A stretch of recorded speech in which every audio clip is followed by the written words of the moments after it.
Good morning. This is about the learning styles we have.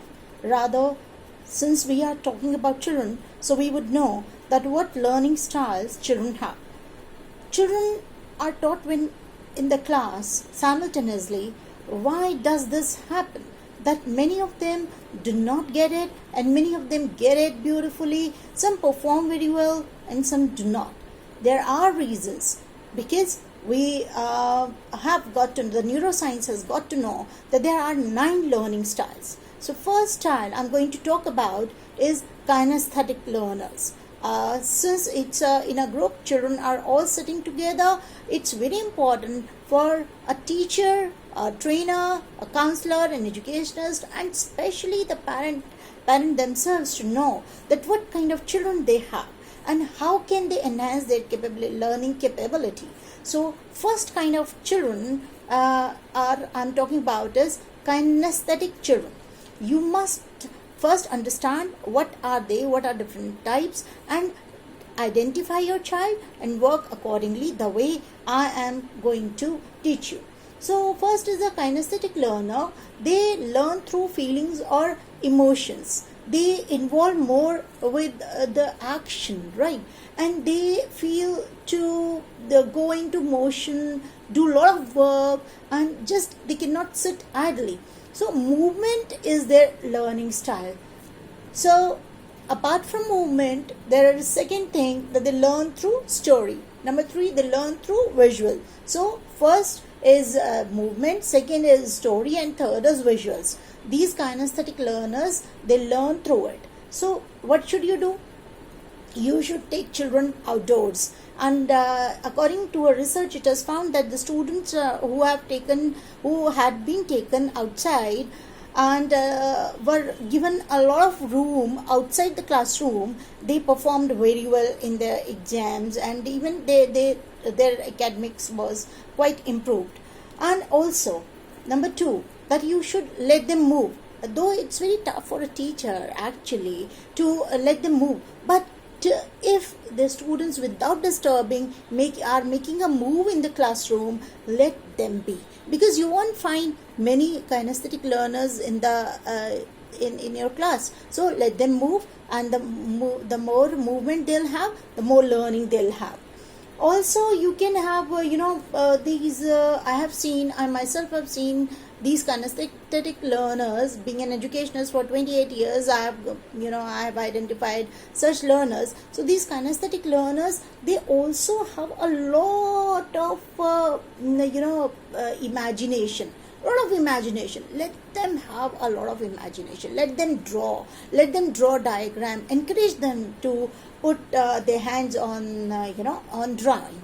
So kinesthetic learners I have seen, they like to be free.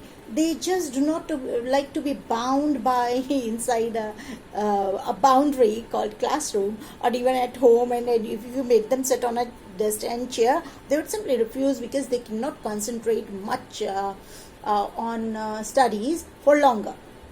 Let's go on to the second. The second is visual learner. As the name specifies, visual learners, they learn through seeing, they learn through watching. They like to imagine, they like to see the images in their own brain. Okay, fine. Even if you say 7, 10, 12 birds. So the moment you say 12 birds, they will start imagine 12 number of images of birds in their mind, and they would learn. That's their way. They cannot do anything about it. So the visual elements are quite highlighted in them. You will find that they forget if they are taught in a way you taught a kinesthetic learner.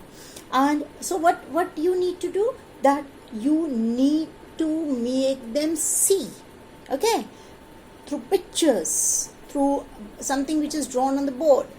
They like board, puzzle games, blocks. I'm talking about the small children, not the bigger children. They have a better sense of space also.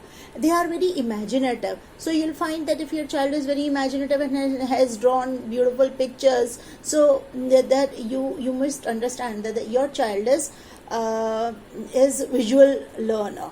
So if at all, as an educator, you cannot make space for 7 different kind of learners, at least parents can do some kind of arrangement at their home, because it's quite comfortable for them to come up with the idea of such spacing.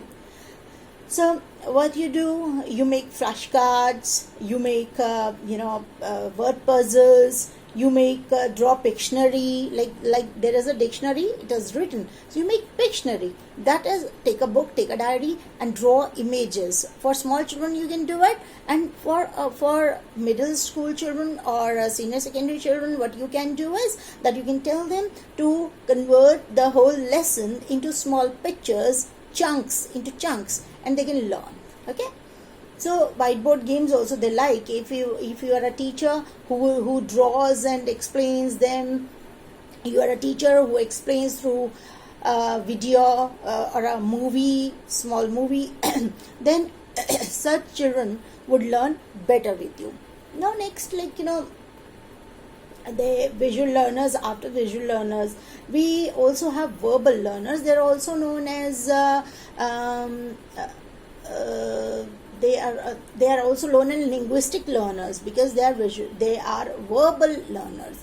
They like to speak more, they like to express more, and you will see that they love to learn new words. They love to learn pick new words from the subject. So not that only English subject, they would learn the words from all subjects and pick it up.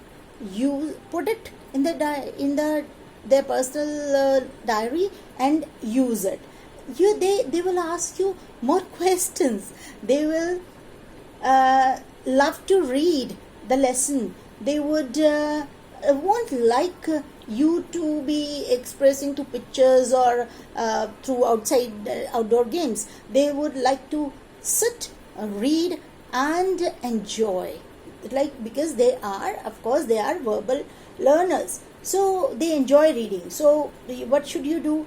That you should, as a parent and as a teacher, counselor, trainer, you should read the lesson to them. Of course we read in the classroom setting, but what do?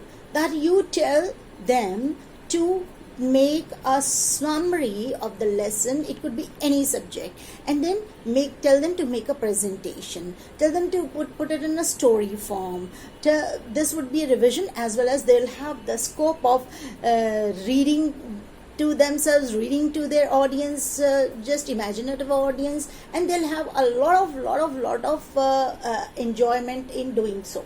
Okay, so they are excellent learners if they are told to read, right? And you will find such students sitting in the library and reading, right? So you can also do one thing, that you can give them assignments. Now the problem is that it cannot happen that you do not give assignments to the other student, or you give one assignment to one student, one assignment to one student. But I just mean to say that to enhance academic or all other abilities of a child, to tap into the special potential of a child, you can provide a bit more of the learning in a learning style a student has. So you can give a certain reports or a project to him or her to make. You can also tell them to create a story, right? Or especially in writing, that will definitely enhance their academics. Now we must talk about the logical learners.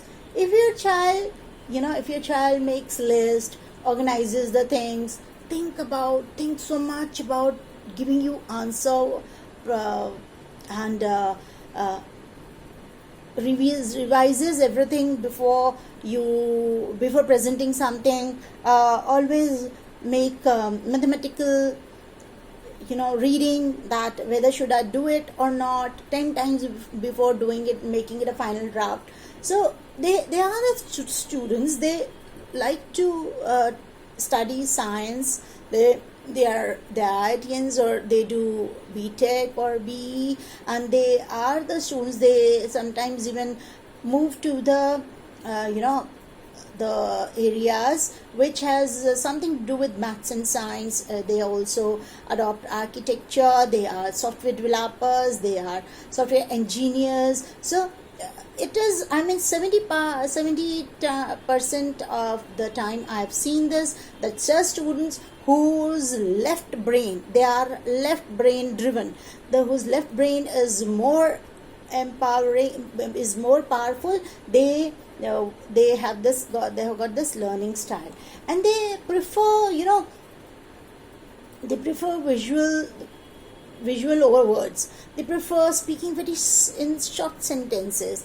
They would love if you give them some assignment on statistics, some maths assignment, science assignment, something where their managerial, their operational knowledge is put used to. So you cannot expect them to be drawing, of course, and they have to draw. But as I told you, if you want to tap their potential, you have to understand their potential and highlight it. So they are definitely not the ones who would be just doing what the whole class loves doing, or they are not the child, then that is not kind of a child who simply listens to you, whatever you say. He or she would definitely present logical question to you prior to taking a task. So be ready for such children. They are really, really intelligent to an extent that you even start getting suggestions, and which are very workable suggestions from them. Be very careful with such children. Now, social children, social learners. Social learners, as the name says, that social learners are the ones who like to do a lot of group studies. They're the ones who like to be surrounded by their friends. They cannot study alone. They're not loners. So such students, they learn through when they are sitting in a group, when a group assignment is to be given to them. So you can always do, this is a suggestion for the academics or for all academicians and the trainers, that such students, if you have already identified the students, you can make all the social learners together and give them a group, right? And the other ones who have different way of learning style, you can just again give them a chance to move slowly and get them in their own style. So these the group assignment they always work on, they are very good people who develops very nice wavelength, who share very beautiful frequency with their friends. They are socially very active even when they grow big. So they such children, they you please do not expect them to be working in a very professional style.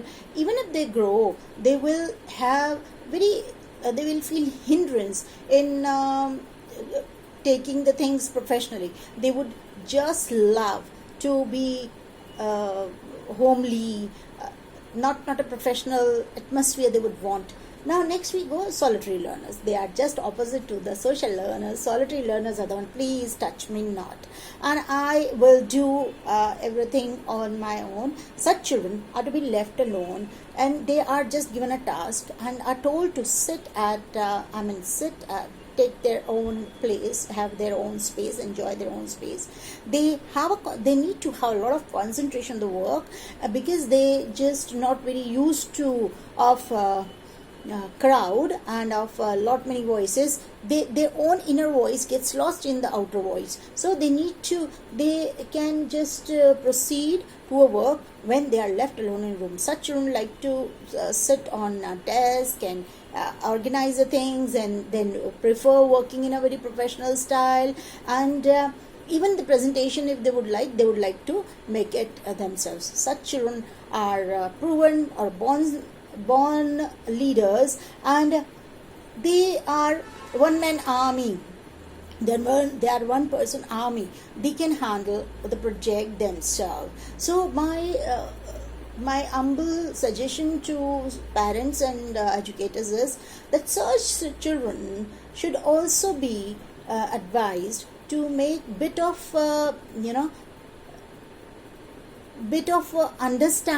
more understanding with their friends, so that when they grow up, when they get into adulthood, they don't feel shy of socializing, because such children, they cannot become very social, and it may take toll on their kind of social health, and that should not happen. We would definitely not like it. So there are one more learners. They are oral learners, AURAL. They understand through sound. So such students, you must see that they are kind of kinesthetic learners. They learn through sounds. When when a song is played, or some audiobook is played, given to them, which they can repetitively hear in their inner mind. Okay, so such oral learners, parents need to give them optimum benefit of their hearing, of their sound part, catching the sound part. So they think in their mind's eyes, they hear in their mind's eyes and catch up with the things. So this was our next chapter, the learning styles, and I believe and hope that you must have really picked up the points I have given you, and hopefully you would work on this to win more laurels for yourself. Bye bye. Thanks.